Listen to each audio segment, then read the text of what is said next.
La forêt d'Afrique centrale est le berceau d'une faune et flore d'une formidable diversité. Qu'en est-il de ses habitants? Leurs traditions musicales et spirituelles ont évolué depuis l'aube des temps.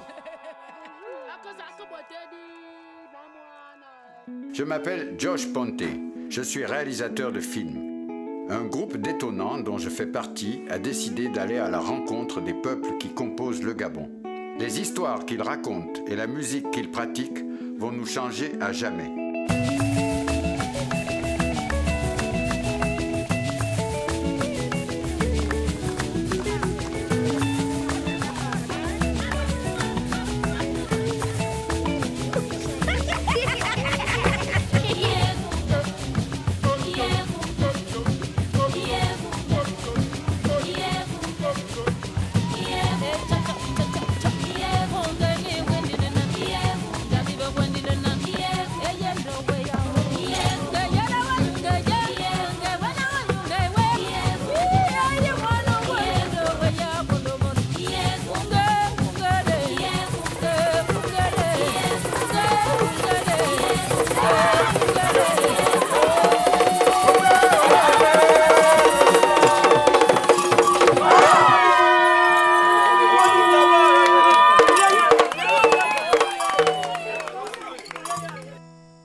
L'homme habite les forêts d'Afrique centrale depuis au moins 400 000 ans. C'est l'endroit où la biodiversité se conjugue comme nulle part ailleurs. Pendant les périodes glaciaires répétées de l'histoire, notre planète s'est refroidie et, à chaque fois, les forêts équatoriales se sont retrouvées réduites au sommet des collines. Ces fragments forestiers sont ainsi devenus autant de refuges de la vie, préservant de fait nos premiers ancêtres, les primates.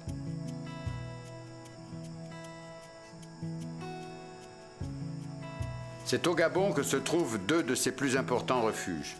Telle une arche vivante, ils ont protégé leur cargaison précieuse en attendant que le climat se réchauffe et que les forêts s'étendent jusqu'à dominer presque toute l'Afrique centrale, une fois de plus. Depuis plus de 100 ans, une lourde menace pèse sur la forêt gabonaise. En effet, chaque lieu susceptible d'être exploité commercialement l'a été par les sociétés forestières. Jusqu'à ce que le président Omar Bongo Ondimba ait décidé de changer le cours de l'histoire de la forêt du Gabon.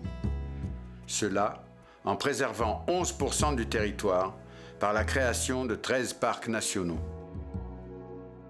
Grâce à lui donc, ce patrimoine précieux est enfin sauvegardé pour les futures générations. Libreville, capitale du Gabon. C'est là que notre équipe très éclectique s'est formée pour aller à la rencontre des populations qui vivent sur leurs terres ancestrales, entourant les parcs. J'aimerais vous présenter Hugues Obiang-Poitevin. Il y a 40 ans, il est arrivé au Gabon pour 2 semaines. Il n'en est jamais reparti. Sont avec nous Pierre Claver Akendengue, le père de la musique gabonaise contemporaine, et sa fille spirituelle, Annie-Flore Bachelilis. Pierre a fait appel à l'ethnomusicologue Yvan Lantos. Et au dernier moment, c'est le musicien cinéaste Duncan Bridgman qui rejoint notre équipe. We've got a sound system, but we've got no food. We've got cameras, but we've got no water. So anyway, we're off. Le Gabon a 267 000 km² pour une population d'1 500 000 habitants. Ce qui le fait être un des pays les moins peuplés du monde. 2 de ses habitants sur 3 vivent en ville. Ainsi, de vastes zones de nature sont quasiment inhabitées. Notre premier arrêt est Massangalani, à la frontière nord du parc national de la Lopé. Le Mossodoué Makapa nous explique ici tout de suite la réalité de leur quotidien. Bon, voilà, maintenant il y a l'autre qui a venu là, il a venu nous prendre le tomate. C'est moi-même qui passe. Tout le monde les passe. Maintenant, c'est lui qui a bénéficié. C'est vous-même qui bénéficiez maintenant. C'est ça que nous on faisait maintenant. C'est des choses pour vous que vous menez ici là. Nous on ne veut pas ça. Si c'est du Diobé, si c'est pour venir Diobé, tu vas nous Diobé. Si tu n'es pas Diobé, on va voir.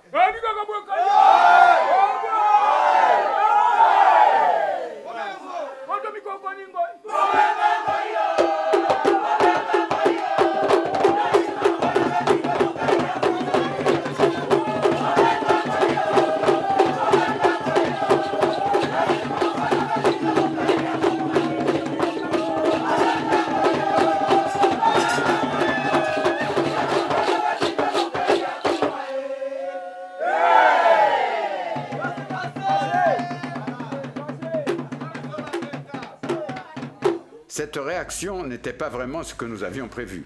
Le chef nous a lancé ici un défi. Nous sommes venus avec la meilleure des intentions pour écouter et apprendre. C'est alors que je me demande quels sont les bénéfices réels que tous ces villageois peuvent attendre de nous. Hugues a voyagé partout dans ce pays. Lorsque nous arrivons au village de Dibuka, tout le monde s'empresse de l'accueillir avec une ferveur spécifique au Gabon profond.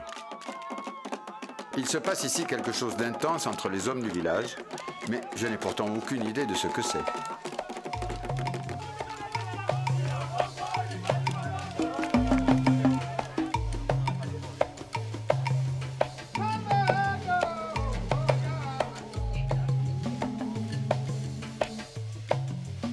Les femmes émergent alors de tous les coins du village et la place entière entre en ébullition.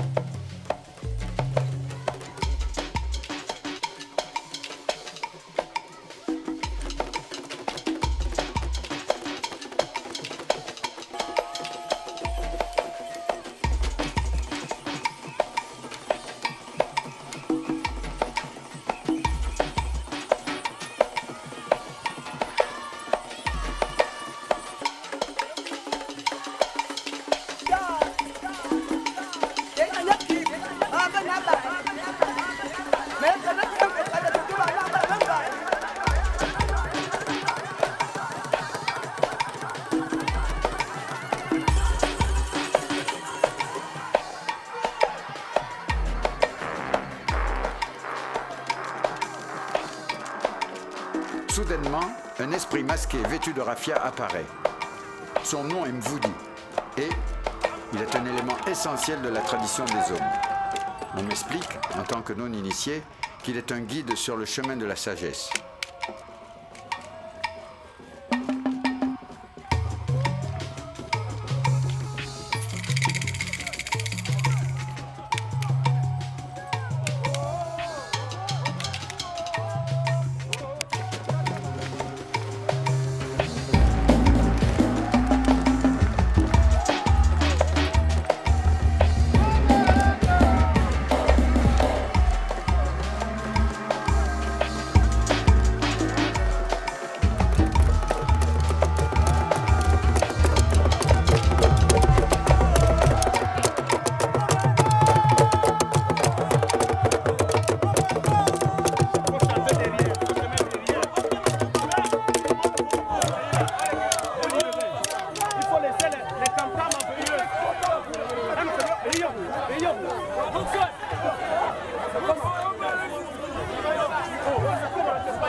En dépit d'avoir passé 10 ans dans ce pays, je suis toujours étonné d'en savoir si peu sur la vie culturelle des villageois, si riche et si diverse.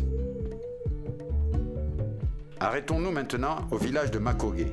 Juste après le lever du soleil, le village semble vide. Les hommes sont déjà partis à la chasse ou à la pêche et les femmes sont allées travailler dans les plantations.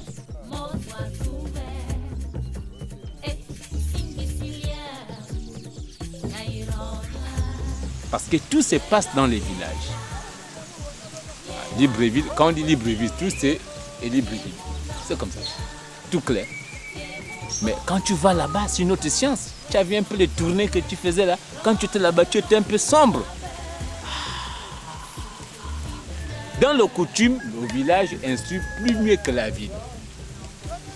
Dans des sens européens, peut-être avoir un métier du boulot, ben voilà, embrasse la ville. Mais le monde, ils ont oublié que tout, dans la vie, tout est toujours le travail. Que ce soit un pauvre pêcheur, que ce soit un pauvre cuisinier, que ce soit un pauvre piégeur, ou bien quelqu'un qui va fouiller l'or, machin, des trucs comme ça, là. Mais c'est toujours un travail, parce que tout le monde a envie d'être patron. Si aujourd'hui, là, toi tu es patron, moi je suis patron, lui est patron, l'autre est patron, maintenant le pays va marcher comment?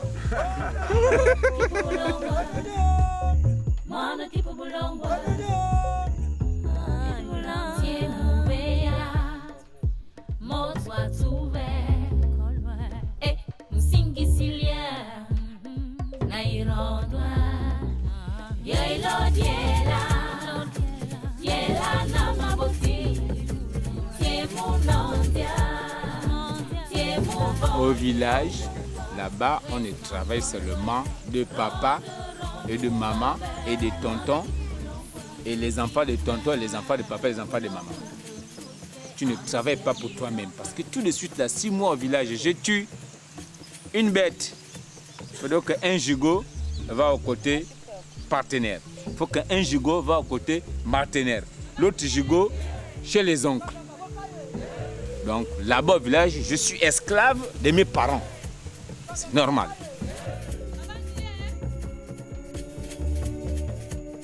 Ici, les gens ont tout le temps. Je sais que leur vie n'est pas facile, mais elle me paraît idyllique.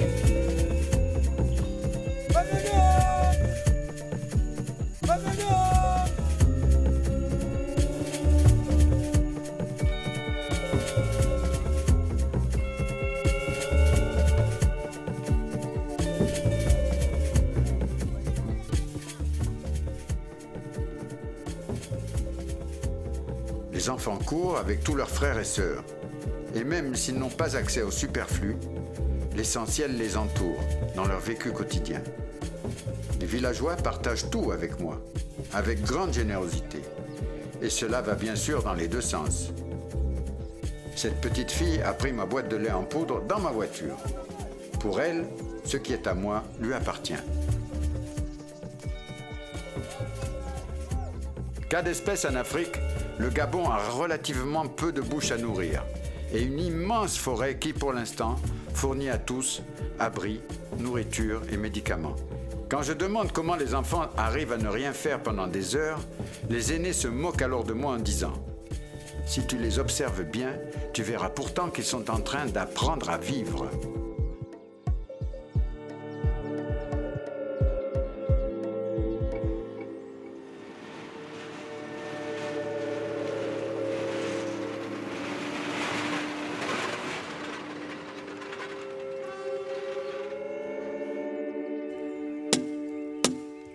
Travaux forts là, aller débrousser, abattre de gros arbres comme ça avec la hache.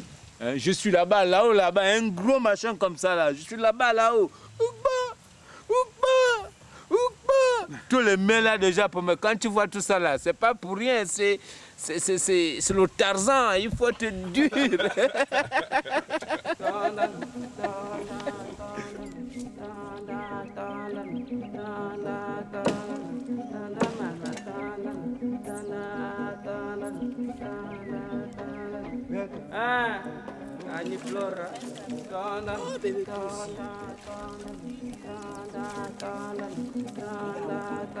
Ce village borde aussi le parc national de la Lopé et les restrictions sur la chasse ont déjà un effet bien contraignant sur la vie des locaux.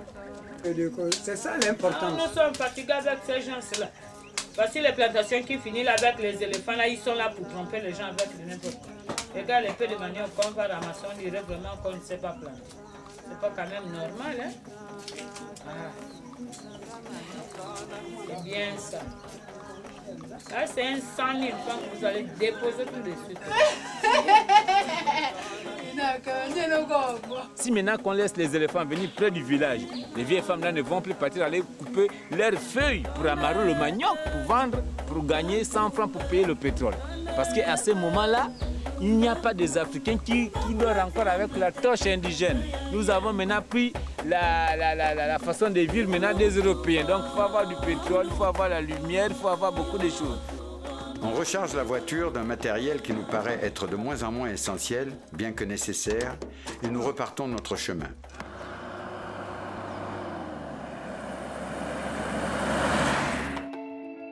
En s'engageant plus loin dans la forêt, il m'apparaît évident que la musique est partout. En reliant les plus jeunes aux plus âgés et bien au-delà, jusqu'aux ancêtres. Réaction innée des Gabonais en milieu rural. Quoi de mieux que de passer les soirées à danser et chanter? La musique au village est toujours le fil social le plus fédérateur. Celui qui relie les personnes entre elles, tous âges confondus. Mais comme beaucoup de choses au Gabon, ça n'est pas aussi simple qu'il y paraît. Les rythmes apparaissent toujours complexes, même quand ils font partie des jeux d'enfants.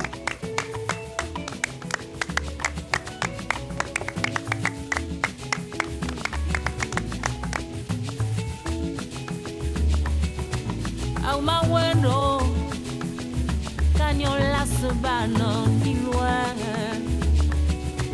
au mawendo ivorka ukengo katukambisa au mawe itwo me wanu wenda au mawendo itwo me wango siale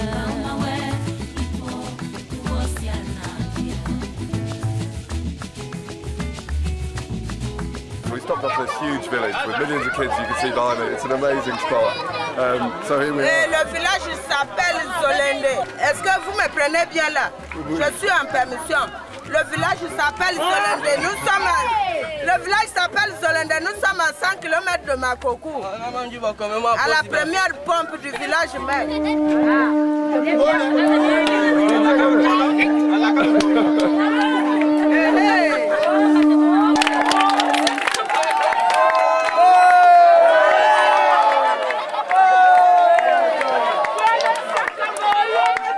Medicine and music in Central Africa are one, you know. A good healer is a good musician. Everybody in Gabon knows how to talk in public easily, to sing in public easily. Everybody is an artist in Gabon, which is very, very, very touching, you know, because everybody is an artist. So when you come to Gabon, you become a little humble if you know all these qualities of the people. On se dirige vers le nord, près de Makokou Centre, aux deux extrémités d'un village. Hommes et femmes se préparent consciencieusement à l'initiation de deux jeunes garçons. Tout le monde se rassemble pour participer à cet important événement. En effet, la musique et les rites définissent le statut social et le comportement des individus.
Un professeur en retraite nous explique ici l'importance de ces traditions. Chaque nation a ses coutumes et ses lois. En Afrique, on appelle coutumes parce que ce n'est pas, j'insiste, parce que ce n'est pas codifié. On a des lois. Ça différencie entre les ethnies. Par exemple, les miennes ont leurs coutumes qui s'apparentent à d'autres avec des nuances. On ne peut pas vivre sans loi. La musique a tous les rôles. À Tchibanga, nous avons cherché une pleureuse. Mais c'est ici un homme que les Pounous viennent voir quand ils perdent un être cher. Il est dit aussi que les rythmes qu'il joue sur sa harpe ngombi accompagnent d'un seul cœur les vivants et les morts sur leur chemin spirituel.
On se dirige vers Franceville, une ville sise sur les terres ancestrales batékées.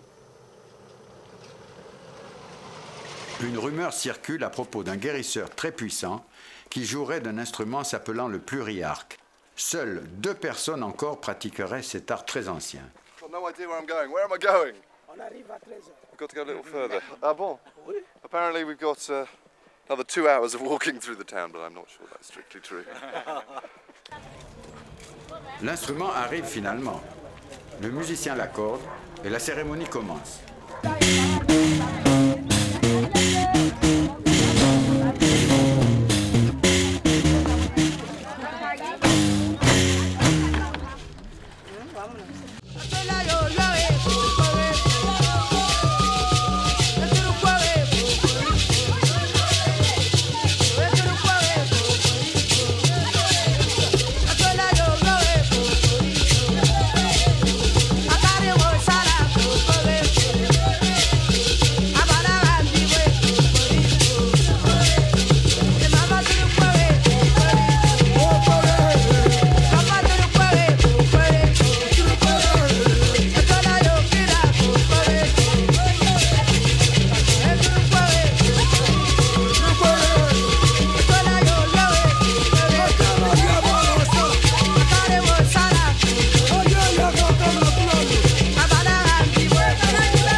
On prend la longue route du Nord, menant vers le parc du Minkébé, en quête d'une des musiques la plus rare du monde. Un type de chant polyphonique que maîtrisent seulement les pygmées Baka.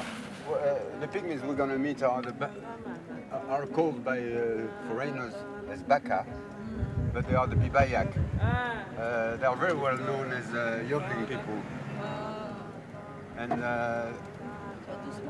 this community, I had the chance I had 16 of them living at my place for nearly 3 weeks, so we know very well.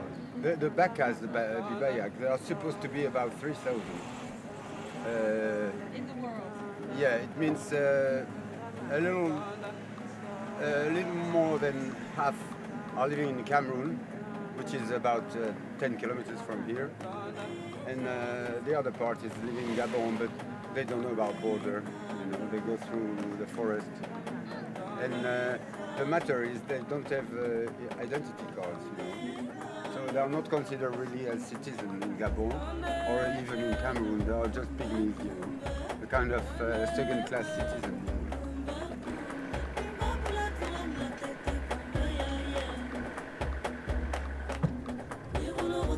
Atabolani.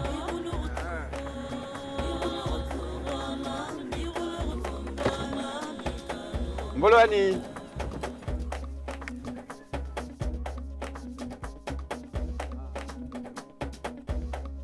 Big boss, Ike Kote.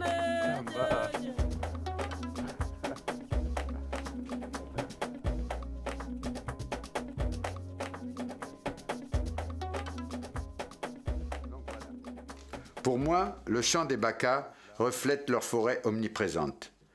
Tout comme le chœur permanent des oiseaux, insectes et autres animaux, les femmes Bakas tissent leur propre mélodie en une harmonie céleste.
qu'ami de la nature, la disparition des espèces animales est certainement une tragédie.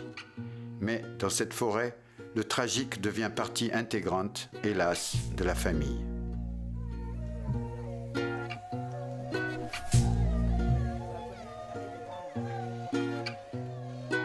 Les enfants, tout est mort, toujours mort.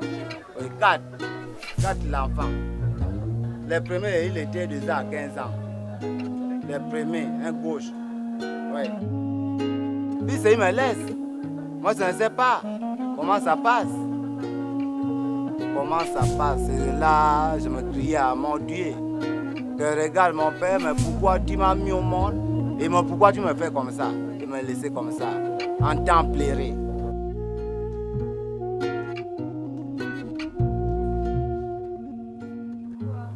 Oui, j'avais l'amené à l'hôpital.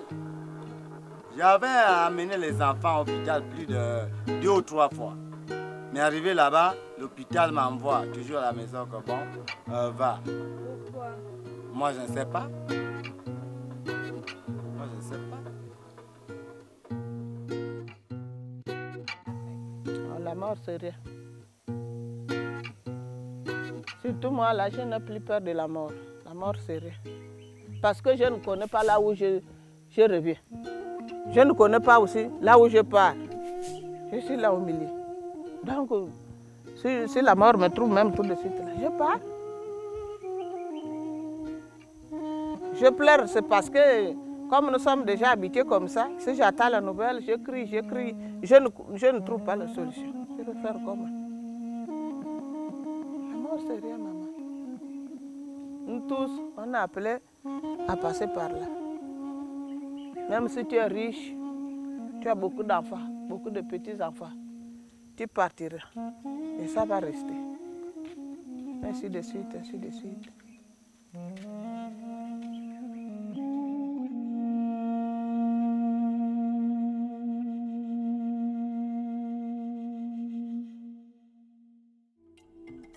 Notre voyage nous fait réaliser ce qu'est la solidarité de groupe, la vivacité de la musique et sa connexion évidente au naturel.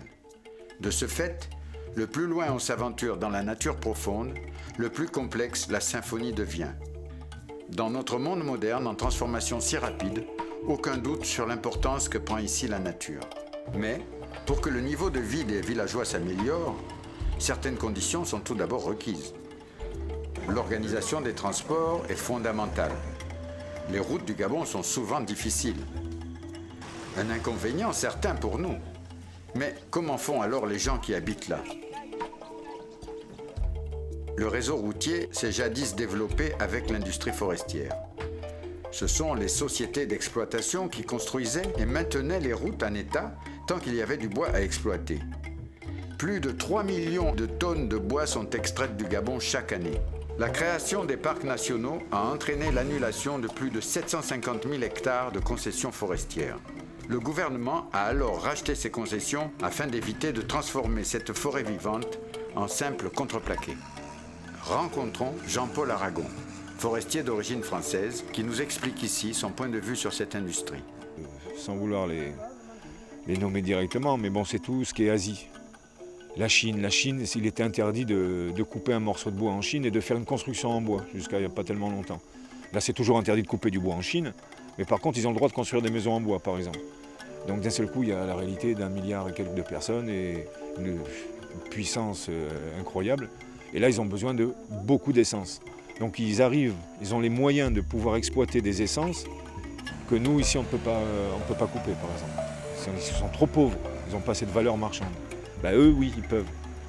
Alors bon, ça fait une surproduction qui n'était pas là il y a quelques années, quoi. La venue de ces gens-là. Le Gabon, c'est un pays qui a besoin de vivre, hein, et l'Afrique en général, quoi. On ne peut pas enlever la ressource aux gens, quoi.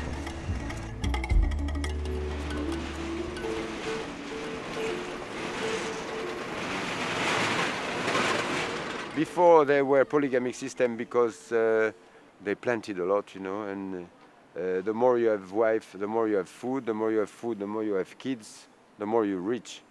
But today to have a kid is not making you rich, it's making you poor.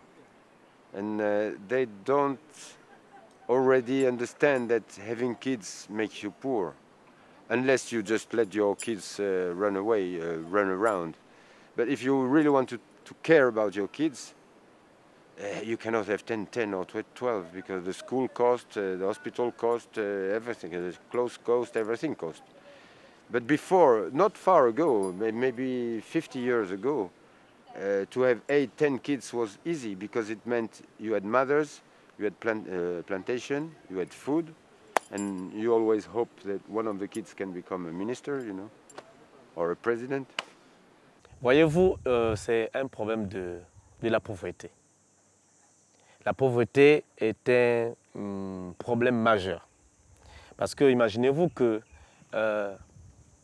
sur 100 personnes, peut-être 8 travaillent, peut-être 8 sont fonctionnaires. Et 92 personnes sont livrées à eux-mêmes. Alors ils comptent sur quoi? Sur la chasse, sur les plantations, sur l'agriculture en quelque sorte. Mais l'agriculture que nous faisons ici, ce n'est pas vraiment de l'agriculture qui nous permet juste de vivre, de nourrir la population, nourrir la famille en fait. En arrivant à Dendé, il devient clair que, où vivent beaucoup de gens, la pression devient plus forte sur les ressources naturelles. La destruction de l'environnement et la commercialisation de la viande de brousse changent l'équilibre fragile de la nature en menaçant la survie à long terme de nos cousins les animaux. C'est plus de la gazelle, hein, plus de la gazelle. On retrouve plus de la gazelle ici. Ah, moi, mon animal favori à manger, c'est du singe. Donc, quel que soit le singe qu'il va trouver, que ce soit du gorille, que ce soit du chimpanzé. Oui, le singe a un bon goût. C'est bon goût. Mais moi, il jamais mangé. Quand il est graissé. Mais il a ignoré une chose, que le singe, que l'homme provient du singe. C'est ça. Il ignore que l'homme provient du singe. Donc, en quelque sorte, lui, il se bouffe lui-même. Hein. Il se bouffe lui-même. Est-ce que tu penses que c'est pas vraiment comme toi, le singe? Ça, c'est selon les scientifiques, bien sûr. Selon les scientifiques, l'homme provient du singe. Bon, tellement que nous sommes religieux, nous, on ne voit plus ce genre de choses-là. Nous, on se contente à bouffer de la viande. Voilà. De l'autre côté de la rivière, les gamins fouillent la vase pour trouver les poissons-chats qui seront leur repas du jour. Ce garçon vient d'être mordu et il s'inquiète des suites que sa morsure pourrait avoir. Sans argent pour les médicaments, la maladie pourrait rapidement devenir plus grave.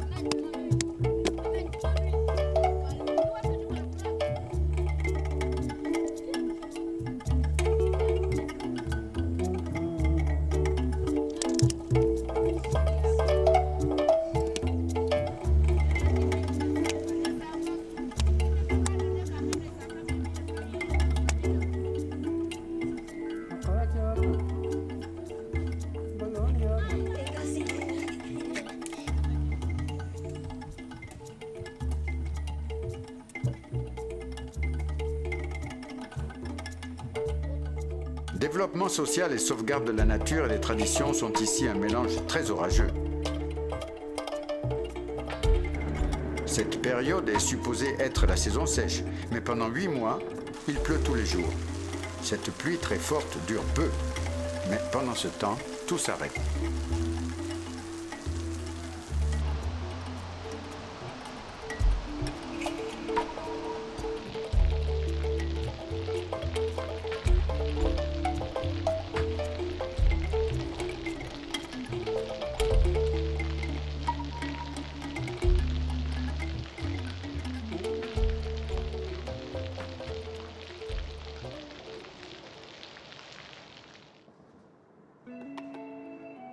Officiellement, le Gabon est plutôt chrétien. Cependant, toutes les cérémonies qu'on y rencontre nous font pressentir un autre système religieux. Nous arrivons au bout de notre aventure au cœur du pays. Notre initiation s'est faite peu à peu. Chaque endroit nous a fait découvrir quelque chose de nouveau. Nous avons eu beaucoup de discussions à propos des différents mystères. Et dans ce dernier village, nous avons enfin un éclaircissement sur une des sources de tout cela. Voilà le Bwiti.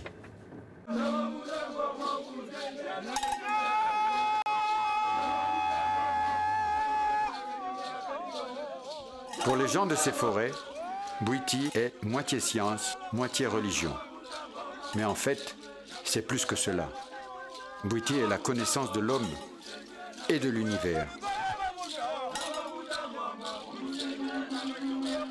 Pour l'initiation au Bwiti, les Gabonais utilisent l'iboga, une plante aux effets puissants. Cette plante est endémique au Gabon. Elle propose à l'impétrant des visions sacrées. Ces visions peuvent le guider dans la vie, la mort et même au-delà. Cette jeune femme est prise de jalousie. La jalousie est perçue ici comme le moteur de la sorcellerie. C'est une malédiction qui mène au déséquilibre mental et donc physique. Personne n'a d'intérêt à ce qu'on la laisse souffrir. Et donc pour cela, la communauté se rassemble pour apaiser son esprit et la réinsérer en son sein.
À la fin de la cérémonie, pendant la bénédiction dans cet endroit sacré, je réfléchis aux routes qui s'avancent de plus en plus loin dans les forêts et avec elles, l'exploitation intensive du monde naturel qui menace tous les aspects de la vie locale. Il semble que le modernisme, avec ses avantages, va nous faire perdre quelque chose de fondamental. Non, la télévision n'influence pas le Bwiti. En tout cas, le Nganga, il reste Nganga. La télévision, bien au contraire, parce que là, aujourd'hui, ce que vous êtes en train de faire, moi, je crois que c'est, d'ailleurs, c'est votre mission. Vous êtes là. Autant vous dites merci à nous, et autant nous vous disons aussi merci, parce que vous êtes en train de faire la promotion du Bwiti. Donc, la télévision ne peut pas influencer négativement le Bwiti. Et d'ailleurs, nous vous remercions. Merci. Merci.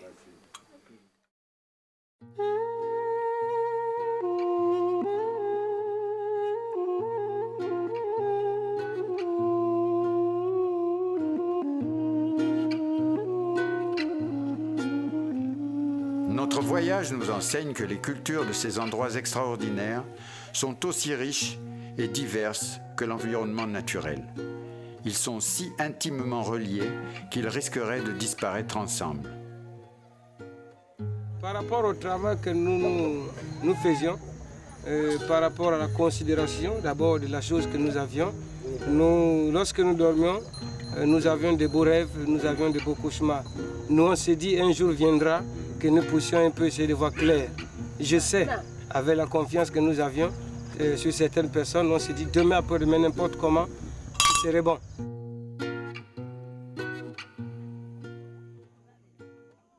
Pendant que les parcs nationaux du Gabon nous offrent une belle lueur d'espoir pour conserver durablement faune et flore, comment sauvegarder les traditions? Est-ce que la dilution des cultures traditionnelles est inévitable? Ou peut-on tracer un nouveau chemin en partageant nos sagesses respectives qui célébreraient alors nos différences? Non pas un village mondial, mais un monde de villages, tous différents.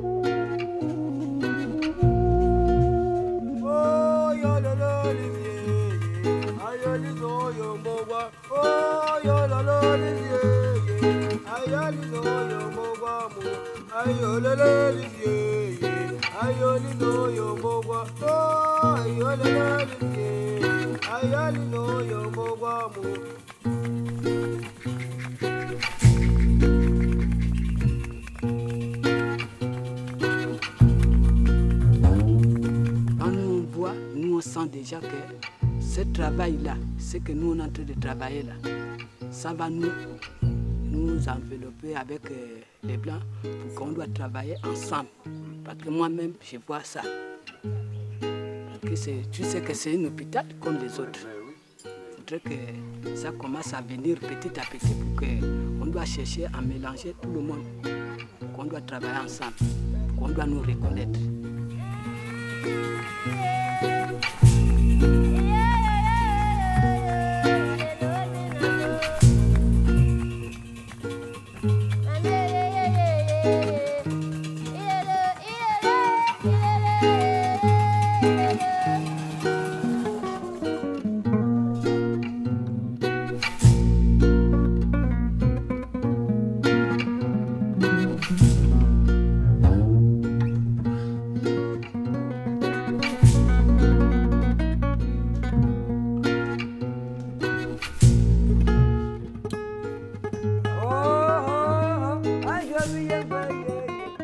Est déjà foutu. Le pétrole est parti. Donc on n'a plus de société. La seule société que les gens peuvent venir tourner, peut-être c'est le coutume. Le Dibova, savoir ce que les gens faisaient avant. Tu as vu, là, le monde revient encore, on va encore se renverser pour revenir comme avant. C'est ça la tournure qui est en train de tourner là. Tu vois, ça fait comme ça. Tout est changé. Non, on n'a pas grandi comme ça. Là où tu me vois là, j'ai grandi nu. Jusqu'à l'âge que j'ai vu, j'étais indisposé. J'étais seulement nu, pas le pagne. Donc ce que je veux dire aux jeunes frères, aux jeunes sœurs, c'est d'essayer de voir tous les côtés comme je disais. Essayer de venir vers nous. Peut-être qu'ils peuvent avoir plus que nous par rapport à ce que nous faisons. Tout est bon, passé. Tout est bon. Nous, c'est Dieu seulement. On ne connaît pas les biyaoula yaoula. Mogino. Ouais.